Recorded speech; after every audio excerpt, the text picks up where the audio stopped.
La Gaitana Podcast. Voces del periodismo independiente. Soy Felipe Gali desde Buenos Aires. Y yo, Luis Fernando Pacheco desde Bogotá. Y esto es Escrutinios, el podcast para analizar los resultados de las elecciones más importantes a lo largo del mundo. Y para defender la democracia en estos tiempos difíciles. Acompáñennos este 2025 para conocer a los candidatos, los partidos, las tendencias, los resultados y las implicaciones de los principales procesos electorales en América Latina y el mundo. Solo aquí, en La Gaitana Podcast. Bueno, muy buenas tardes. Les damos la bienvenida a Escrutinios, el podcast de la Fundación Universitaria Los Libertadores y de La Gaitana Periodismo Independiente, en alianza para analizar las elecciones, y tuvimos una, sin lugar a dudas, reciente e importante para el panorama occidental en general, que fueron las elecciones parlamentarias en Canadá, que permitirán, entre otras cosas, la configuración de gobierno. El domingo pasado estuvimos en esas elecciones y estoy con mi habitual contertulio de siempre, Felipe Gali. Felipe, bienvenido como siempre a Escrutinios. Hola Luis Fer, ¿cómo andás? Y un abrazo a todos los que nos están viendo como siempre. Muy bien Felipe, y sobre todo muy a la expectativa de qué ocurrió el domingo pasado en las elecciones de Canadá. El lunes. Perdóname, tienes razón, lunes, sí, corrijo, fue el Sí. lunes. Estoy acostumbrado a que las elecciones son los domingos como... Todos estamos acostumbrados a eso y de hecho es algo muy notable que en los países angloparlantes es muy común votar lunes, martes, y cambio en los países hispanohablantes es mucho más común el domingo. Más que nada, también en los países católicos, ¿no? En los países con mayor presencia de protestantes, si se quiere, es más común el lunes, el martes. Una cuestión religiosa, lingüística, muy interesante de analizar también, pero supongo que quedará para otra. Ya, la verdad sí, yo creo que me llama la atención, nunca lo había reflexionado asociado a la religión, y sobre todo que aquí está la idea de que si lo haces en domingo es porque van a participar más. Sin embargo, vivimos batallando con el abstencionismo, a diferencia de países anglosajones que lo hacen en días laborales. Y es más cómodo y menos, como se dice, menos gasto, menos parálisis, porque requiere paralizar muchas cosas hacer una elección. Los países musulmanes votan en sábado, además. Mira, un buen dato, Sí. estos tips de escrutinios. Bueno, entonces, ¿qué pasó el lunes en Canadá, Felipe? Bueno, este lunes se celebró una elección anticipada. Recordemos que originalmente se podrían haber realizado en octubre, noviembre, estas elecciones generales. Canadá tiene un sistema parlamentario basado en el modelo británico. De hecho, todavía conserva la monarquía británica como jefatura de Estado nominal. Su proceso de independencia fue muy diferente al del vecino, al de Estados Unidos, que se independizó por vía de la fuerza. Canadá se fue independizando y configurando por medio de un proceso que demoró varias décadas y terminó poco a poco separándose del Reino Unido. De hecho, los últimos vestigios de vinculación colonial no se eliminaron sino hasta 1982. Y bueno, se eligieron 343 escaños de la Cámara de los Comunes, serían los diputados, los cuales sostienen al gobierno, al gabinete, encabezado por el primer ministro. El primer ministro, que es el jefe de gobierno. El sistema electoral es muy similar al que se usa en Estados Unidos y es el mismo que en el Reino Unido. El país se divide en 343 circunscripciones y cada una le representa un parlamentario, un diputado. Y bueno, esta elección era una elección muy importante por ser la primera después del retiro de Justin Trudeau, que gobernó el país durante casi 10 años, o sea, una década de hegemonía, y notemos, ¿no?, la gran cantidad de cambios, cómo estaba el mundo hace 10 años y cómo está el mundo hoy, 10 años después. Quienes estaban en Estados Unidos hace 10 años y quienes están ahora, y todo ese tiempo estuvo Justin Trudeau en Canadá. Sí que era una elección clave porque era un cambio de época, un punto de inflexión para el país. Yo quisiera que nos detuviéramos ahí, y es que la percepción que tengo es que el ingreso de Trudeau a la política canadiense en primer lugar, pero global, era la de una especie de pop star de la política, muy promisoria, joven, atractivo, liberal. ¿Cuál es el balance hoy que termina, además en elecciones anticipadas, el gobierno de Justin Trudeau después de una década? Me gustaría que nos contaras. Y Trudeau terminó su mandato bastante cuestionado, sobre todo por una serie de temas sin resolver. Canadá enfrenta ahora mismo una crisis económica. A ver, está muy lejos de nada que hayamos visto en este continente. Canadá siempre ha sido visto como uno de los países más prósperos y libres de la tierra, en ese sentido. Tiene un estado de bienestar robusto, y está también muy por encima en calidad de vida que su mismo vecino, que Estados Unidos. Es como, algunos incluso lo ven como una versión soft de Estados Unidos en algunas cuestiones, ¿no? Tienen ciertas similitudes en el sistema político, ciertas similitudes en el sistema económico, son socios comerciales de mucho peso, pero no es lo mismo un canadiense que un estadounidense, y no es lo mismo el estilo de vida canadiense que el estilo de vida estadounidense. Y entonces el mandato de Justin Trudeau, bueno, tuvo que ver muchas cosas, y estos 10 años, como veníamos viendo, no han sido fáciles en general. Y allá en Canadá vemos una crisis económica, una dura crisis de vivienda, un profundo, así, un descontento generalizado contra la política tradicional, y bueno, el mismo Justin Trudeau ha empezado a perder apoyo, sobre todo en los últimos años, en los últimos 2 años te diría yo que fueron claves para esa pérdida de respaldo que ha tenido. Pero bueno, y eso es lo que, junto con una crisis política interna dentro de su partido, el Partido Liberal, es que termina como perdiendo el control sobre su propio espacio y termina teniendo que renunciar, retirarse. Igual ya se estimaba que iba a tener que se iba a ir eventualmente este año, si no era ahora, era en octubre, cuando estaban originalmente programadas las elecciones, porque en el momento en el que se va Trudeau, las encuestas anticipaban una derrota segura para el Partido Liberal. Hacemos un pequeño repaso por las fuerzas y después podemos pasar un poco más a lo que fueron los resultados.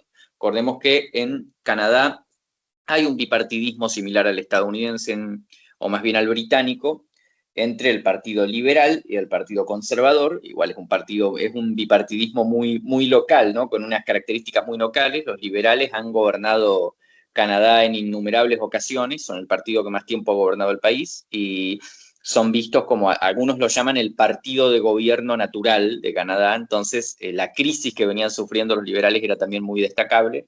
Los conservadores son la oposición principal, pero se viven dividiendo, los dividen intereses regionales, un país federal, Canadá, los dividen intereses ideológicos también, los divide el hecho también de que Canadá es un país muy progresista en muchos términos, y las ideas conservadoras no suelen ser mayoría, entonces eso los pone en desventaja para una disputa electoral. Después tenés el nuevo Partido Democrático, que es la izquierda, es la centro-izquierda e izquierda. Los liberales serían un centro con ribetes de centro-izquierda ocasionales, y es un tercer partido inusualmente fuerte para un país con estos sistemas políticos, pero nunca ha logrado así llegar a ser, salvo en muy puntuales ocasiones, nunca ha logrado ser un competidor de peso. Tenés un partido muy pequeño que son los verdes, los ecologistas, y tenés el bloque quebequés. En Quebec, recordemos que en Canadá hay una provincia donde la mayoría son francoparlantes, porque solía ser una colonia francesa que después fue cedida al Reino Unido, y tienen un fuerte regionalismo, incluso facciones independentistas. Ahí tenés el bloque quebequés, que es la fuerza representativa, y esos son los 5 partidos políticos que tienen presencia en el panorama canadiense, y con eso se llegó a estas elecciones. Y tú nos decías, y los oyentes lo habrán percibido también, que nadie daba un peso porque los liberales se mantuvieran en el poder, precisamente por la crisis interna, por la pérdida de Trudeau. ¿Qué cambió en estos meses para que ahora los liberales, ya sin Trudeau, logren el triunfo, como nos vas a contar inmediatamente después? Bueno, ahí tenés un punto principal, que es la renuncia de Trudeau. Se va Trudeau, recordemos que vos mismo lo dijiste, rockstar, atractivo, el tipo monopolizaba completamente la Cámara. El Partido Liberal era él. O sea, estos 10 años no hubo otra voz que la de Trudeau. Era completamente personalizado en él ese gobierno. Por más que él tuviera que enfrentar facciones del Partido Liberal, no es tampoco, no son populismos nivel lo que te encontrás en América Latina o incluso en algunos países de Europa, o mucho menos lo que es Donald Trump. Pero sí es uno de los líderes más personalistas que ha tenido Canadá en los últimos años.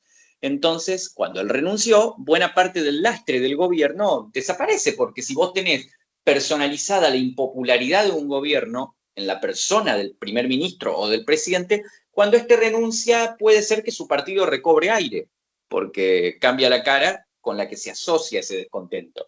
Y asume Mark Carney, que además es un dirigente con algunas diferencias con el mismo Trudeau, sobre todo un enfoque más centrista, si se quiere. Trudeau estaba más vinculado a lo que era la centroizquierda del partido, y bueno, y además un enfoque más, si se quiere, pragmático en ciertos manejos del ámbito económico, ciertos manejos del ámbito institucional. Pero yo creo que lo que realmente rescata a los liberales, además de eso, o sea, tenés otro factor que es la situación de los conservadores. Bueno, asume Pierre Poilievre, que es el candidato de los conservadores en esta elección, un dirigente que estaba encima vinculado más a lo que era la derecha, lo tenías más ideológicamente comprometido que Carney, con un enfoque de campaña también más populista, más personal, que tampoco estaba calando muy bien en los votantes canadienses, evidentemente si Trudeau estaba perdiendo apoyo, y que además, como te dije, estaba ideológicamente muy comprometido en un país donde las ideas conservadoras no son mayoría, y además estaba enfrentando cuestionamientos internos en el partido. A Poilievre durante la campaña muchos dirigentes conservadores le jugaron en contra, le serrucharon el piso, como diríamos acá. Tenés, por ejemplo, a Doug Ford, que es el gobernador premier, sería el gobernador de la provincia de Ontario, que era un distrito clave en estas elecciones. Le estuvo jugando en contra toda la campaña, porque pretendía derrocarlo como líder de los conservadores. Y bueno, y además yo creo que igual que el factor determinante, lo que definitivamente salvó a los liberales en esta elección fue Donald Trump. Ese es para mí el factor determinante. Llega Donald Trump en enero, un poco tiempo después, bueno, ya había anunciado para entonces su dimisión Trudeau, o sea, ya estaba prácticamente renunciante y se estaban haciendo nomás las gestiones para elegir a su sucesor, y automáticamente la cosa empieza a mejorar para los liberales. ¿Por qué pasa eso? Bueno, porque llega Trump, impone un montón de aranceles, complica terriblemente la economía canadiense, porque depende muchísimo del comercio con Estados Unidos. O sea, tienen una autosuficiencia económica muy grande en Canadá, pero el comercio exterior con Estados Unidos es un elemento clave de su economía. Y si bien esto genera muchos problemas, también le permite a los liberales sacar la pelota de su lado de la cancha, ¿viste? No, bueno, sí, hay una crisis, pero ahora es culpa de Trump. Estos 10 años anteriores no existieron, lo que importa es lo que pasa ahora, a partir de este 20 de enero, que lo tenemos a Trump al lado poniéndonos aranceles. Y bueno, y sobre todo Trump pone en entredicho no solo la economía canadiense, sino además todo el modelo de vida, el modelo occidental, que en Canadá es muy popular, la posición de Occidente como una idea, como un bloque global, y todo eso los liberales, que son, como te dije, el partido natural de gobierno, lo saben defender mucho mejor que los conservadores, y definitivamente Carney lo sabía defender mucho mejor que Poilievre, porque Poilievre era, como ya te dije, el dirigente más a la derecha de los conservadores, y si bien está lejos, absolutamente lejos de ser Trump, lejos de ser trumpista, nadie podía discutir que estaba más cerca de serlo que Carney, y eso a Carney lo termina beneficiando y terminan obteniendo una victoria electoral en lo que fue además una de las elecciones más polarizadas en la historia del país. Procedo a ser parte de los resultados.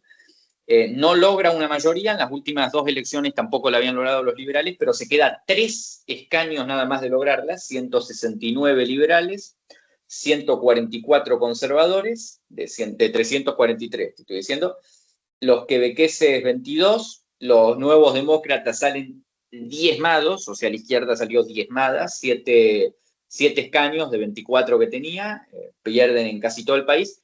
Muy curioso que se reparten casi en partes iguales los liberales y los conservadores del voto. Y bueno, y los verdes retienen un escaño, y con el agravante para Poilievre de que Poilievre pierde su banca de diputado en el distrito de Carleton, que estaba cerca de Ottawa, las áreas urbanas suelen votar más a los liberales, y no puede seguir como líder de la oposición, a pesar de que obtuvo un resultado bastante bueno para los conservadores. Y bueno, el voto popular casi completamente polarizado, 44% casi los liberales, 41% los conservadores. Y bueno, con eso Carney puede seguir por otro mandato. Se espera que dure 4 años, igual podría haber elecciones anticipadas, también depende de cómo se maneje la cuestión parlamentaria. Si bien estuvo mucho más cerca de tener mayoría, no es, como se dice, no lo logró, y eso después en el manejo parlamentario, por más que obtuvo un triunfo contundente, se va a notar. Eso es por lo menos el repaso de los resultados. Bueno, Carney viene, como lo has mencionado, precisamente del sector financiero y creo que es claramente entendible los motivos que llevaron a los canadienses a sostener a los liberales en medio de la crisis, pero el reto sigue siendo mayúsculo en opinión de diversos analistas, es decir, que ya sentados en el gobierno, ya logrando conformar gobierno, ¿qué van a hacer los liberales frente a la crisis más allá de lo simbólico y frente a las amenazas, bueno, ya materializadas, arancelarias del gobierno vecino que los afectan tanto? Esa es la duda. Bueno, a Carney lo ves haciendo un discurso bastante vago en ese sentido, que es algo que ha caracterizado a los liberales recientemente, porque ellos esta victoria la han obtenido con una suerte tremenda, o sea, de la suerte ha dependido completamente este resultado, y los problemas que tanto se le criticaban a los liberales siguen ahí. La irrupción de Trump provocó que una campaña enfocada en cuestiones internas que los liberales no tenían ninguna posibilidad de ganar, se convirtiera en una campaña dominada por cuestiones exteriores que los liberales no tenían ninguna forma de perder. Ahora, estos 4 años van a ser muy difíciles, se van a seguir profundizando las problemáticas económicas, la inflación. Sí, Carney viene del sector financiero y además tiene un enfoque más moderado, más casi derechista, te diría. Probablemente vamos a ver un ajuste en Canadá, un pequeño ajuste. Él mismo te lo viene diciendo durante la campaña cuando dice: sí, yo defiendo los valores canadienses que todos compartimos, pero también reconocemos que el mundo ha acabado, que el mundo antes de que asumiera Trump ha acabado. Pero yo creo que lo que se viene también es un periodo de fuerte tensión en la frontera norte de Estados Unidos, un periodo de fuerte tensión entre ambos países, porque así como Carney encarna esos valores occidentales y esa defensa del discurso más occidentalista, si se quiere, y más pacifista, o sea, pacifista en política interna, estoy diciendo, vos me entendés, o sea, mantener un tono más moderado al hablar, más políticamente, menos disruptivo como lo es Trump. Sin embargo, nadie puede ocultar que los liberales van a depender mucho de la confrontación con Trump. Trump salió a decir, recordemos, cuando ganó, que quería anexar Canadá como estado número 51, y bueno, les impone unos aranceles tremendos. Entonces, eso ya refuerza ese sentimiento de antiamericanismo que tienen muchos canadienses. Los canadienses suelen ser en general antiamericanos, por más que tengan una política internacional de estrecha relación, a nivel social son muy antiamericanos. Entonces yo creo que los liberales ahora van a depender mucho del discurso, y yo te digo, más allá del discurso, esa es la gran duda que se cierne sobre el mandato que va a tener Carney. ¿Qué va a haber más allá del discurso? Pero porque se va a tener que apoyar mucho en él para preservar el poder, porque si no, la próxima elección, si completa el mandato, la próxima elección va a ser sin Trump en el poder, con todas las problemáticas internas probablemente aún ahí, que es lo que le ha estado pasando a todas las clases políticas que han tenido resultados como estos. Las clases políticas se han estado salvando con exabruptos de buena suerte gracias a cuestiones como puede ser, por ejemplo, la retórica de Trump. Y bueno, reitero, como dije antes, lo que vos dijiste, ¿qué es lo que puede hacer Carney? Esa es la gran duda. ¿Qué es lo que va a hacer? Porque los problemas probablemente van a seguir ahí.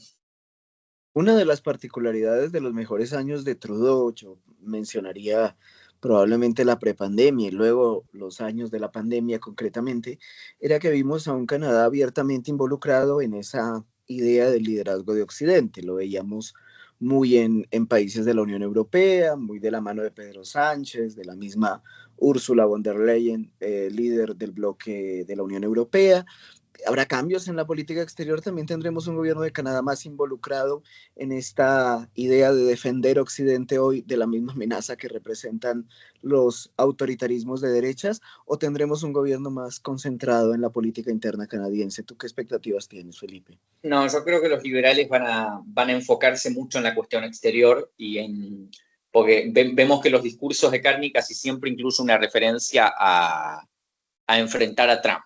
Esa es como la premisa con la que suele jugar Carney.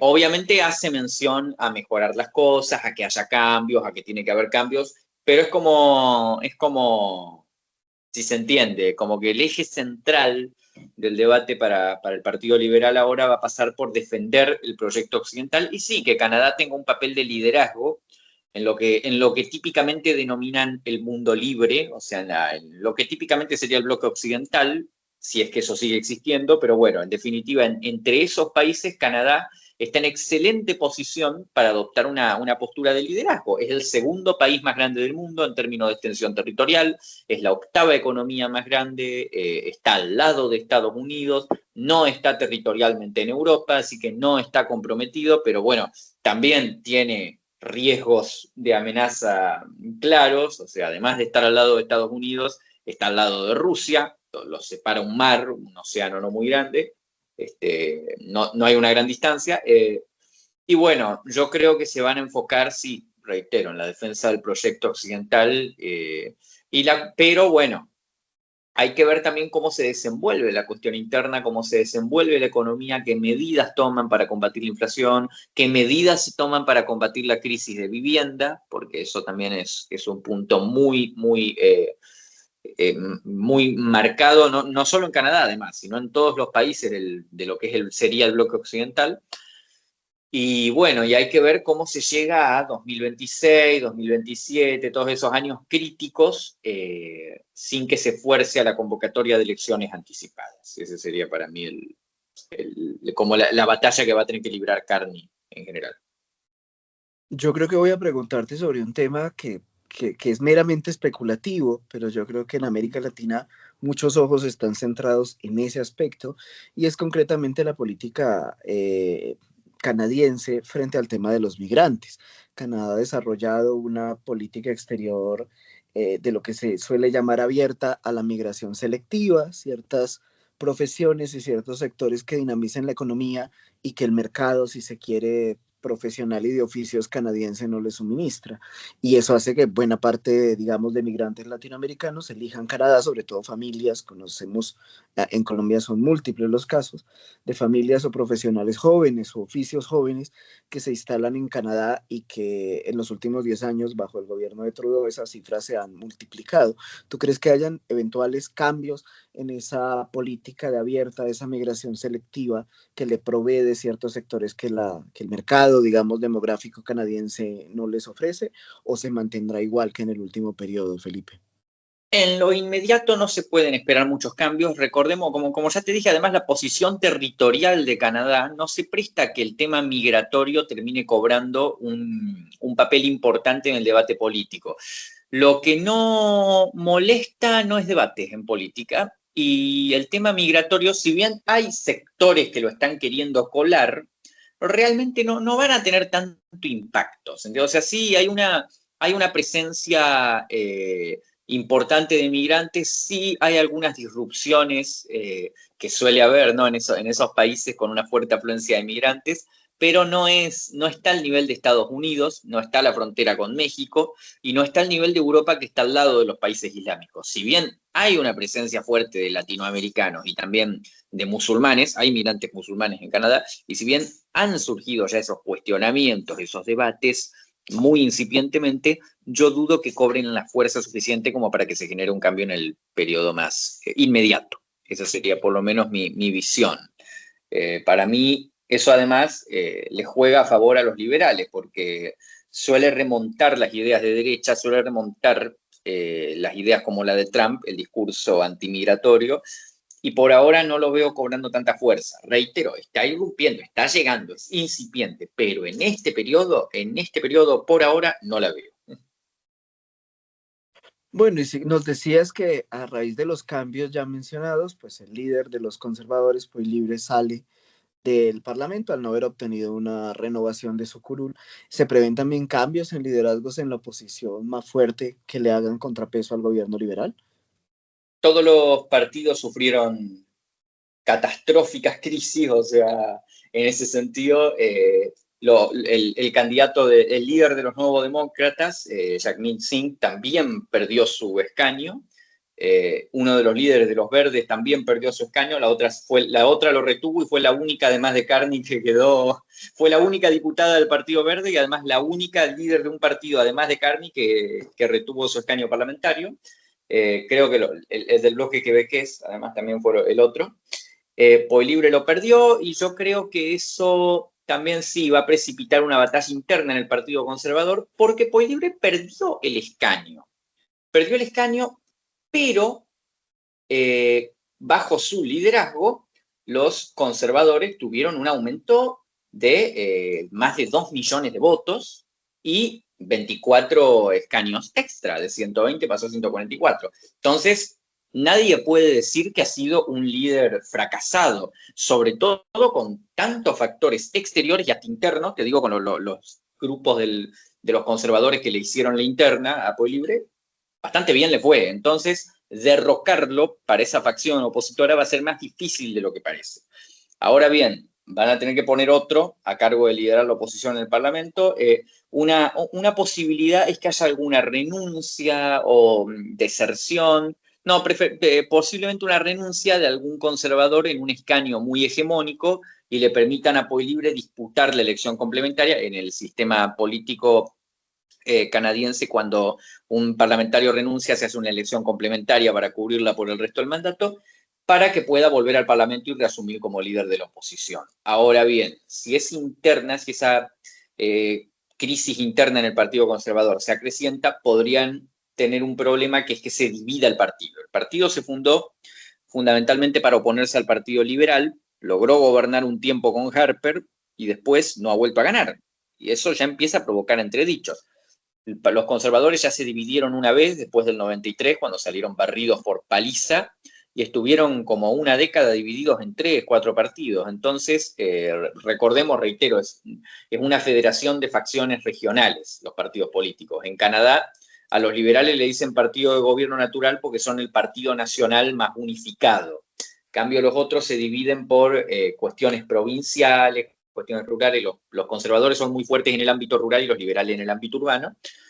Y entonces todo eso, bueno, reitero, puede generar una crisis interna que también a los liberales los podría beneficiar para quedarse más tiempo. O sea, pero sí, la gran batalla por el control de la oposición canadiense yo creo que es un foco importante para los siguientes meses ahí en Canadá. Bueno, Felipe, y antes de cerrar, hubo algo que me llamó la atención y que vale la pena que lo comentemos antes de irnos con nuestros oyentes. Lo vi en tu X, en tu red social, y tiene que ver con el año 2025. El año 2024 estuvo considerado como el año donde más gente votó en la historia de la humanidad, porque la democracia es relativamente reciente, y decías tú que el 2025 más bien ha sido un año de elecciones inesperadas en diversos sentidos, incluyendo la que tiene la especialísima elección que tiene los ojos centrados en Roma a partir del 7 de mayo próximo. Esa idea me quedó llamando la atención. Tenemos un año entonces de elecciones imprevistas. Sí, ha sido el año de la elección accidental, creo que dije yo, porque hemos visto adelantos electorales en muchos países parlamentarios o incluso presidencialistas, donde se han producido renuncias, crisis internas, colapsos de gabinete. Bueno, ya hemos tenido Canadá, hubo un adelanto, si bien se iban a hacer de todas formas este año, hubo un adelanto. Ahora mismo no me viene a la mente que otro país, bueno, Corea del Sur va a tener después del juicio político contra el presidente, contra Jun, bueno, una sucesión de países europeos probablemente pasen por lo mismo. Entonces, sí, ha sido un año, bueno, Alemania tuvo un adelanto también, aunque también se iban a hacer este año, hubo en efecto un adelanto. Y bueno, sí, en efecto, este va a ser un año donde se hagan muchas elecciones anticipadas o inesperadas que se podrían haber hecho en otro momento. Bueno, y el cónclave papal ni se diga. Pues bueno, vamos a tener entonces material en escrutinios para seguir hablando contigo de elecciones. Así que nada, Felipe, muchísimas gracias como siempre por este espacio que además ha tenido muy buena acogida. Los invitamos a visitar las redes sociales. En todas las plataformas de audio van a encontrar escrutinios. Ya vamos por el 4º capítulo. Y en redes sociales nos encuentran como La Gaitana Periodismo, La Gaitana P, y a Felipe, que es un experto analista y que en escrutinios solo podemos abordar algunas de las elecciones.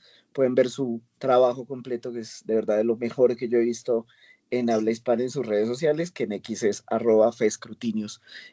Así que la invitación es a que lo sigan, a que nos compartan y que nos interesa muchísimo que sigan difundiendo este trabajo que hacemos. Felipe, muchísimas gracias por, como siempre, acompañarme en este espacio.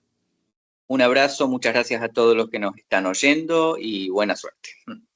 Bueno, mil gracias a todos ustedes. Escrutinios es un programa realizado de la mano entre la Fundación Universitaria Los Libertadores y La Gaitana Periodismo Independiente. Ustedes son los que nos motivan a seguir haciendo este trabajo, así que compartan y difundan. Chau, chau, nos vemos próximamente. Hasta luego. Escrutinios es una idea original de Felipe Gali y Luis Fernando Pacheco, producido por La Gaitana Periodismo Independiente. El diseño sonoro es de Ani Cortés, la edición es de Diego Achuri y la voz institucional de La Gaitana es de la poetisa Ana Patricia Collazos. Este fue un producto de La Gaitana Periodismo Independiente. Pueden visitar nuestra página web www.lagaitana-periodismo.com y seguirnos en Facebook como La Gaitana Periodismo Independiente, en Instagram, TikTok y X como La Gaitana Periodismo.